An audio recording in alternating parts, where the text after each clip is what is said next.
ஒரு நாள் இரவு சங்கரன் பிள்ளைக்கு அவர் மனைவிக்கும் வாசல் கதவை யார் பூட்டுவது என்று சண்டை வந்தது. இறுதியில் அவர்கள் ஒரு முடிவுக்கு வந்தார்கள். சரி, நாம் இருவருமே பேசாமல் இருப்போம். யார் வாயை திறந்து முதல் வார்த்தை பேசுகிறோமோ அவர்தான் கதவை பூட்ட வேண்டும். சாப்பாடு நேரம் வந்தது. சாப்பாடு போடு என்று அவரும் கேட்கவில்லை, சாப்பிட வாங்க என்று மனைவியும் சொல்லவில்லை. வாயை திறந்தால் கதவை பூட்டணுமே, அதனால் பட்டினியாக மௌனம் சாதித்தார்கள். இப்படியே நள்ளிரவு ஆனது. அந்த சமயம் ரோட்டில் வந்த சில திருடர்கள் ஆள் ஆரவரென்று வெளிச்சத்தோடு திறந்திருந்த வீட்டை பார்த்து ஆச்சரியத்துடன் உள்ளே நுழைந்தார்கள்.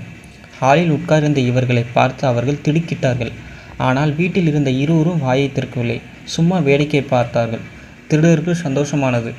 கையில் கிடைத்த பொருட்களெல்லாம் எடுத்துக்கொண்டார்கள். இன்னும் துணிச்சல் மேலோங்க மேஜில் இருந்த சாப்பாட்டை திருப்தியாக சாப்பிட்டார்கள். அப்போது இவர்கள் இருவருமே மௌனமாக அமர்ந்திருந்தார்கள்.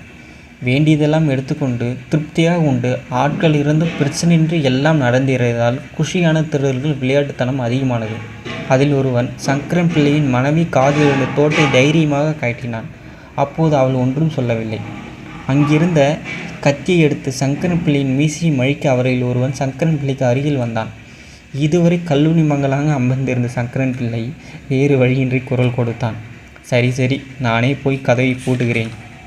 சங்கரன் பிள்ளை போல் கழுத்துக்கு கத்தி வந்த பின்புதான் பொறுப்பேற்க வேண்டும் என்ன? அந்த புக்தியை முன்பே பயன்படுத்தியிருந்தால் வாழ்க்கை சிறப்பாக இருந்திருக்குமே.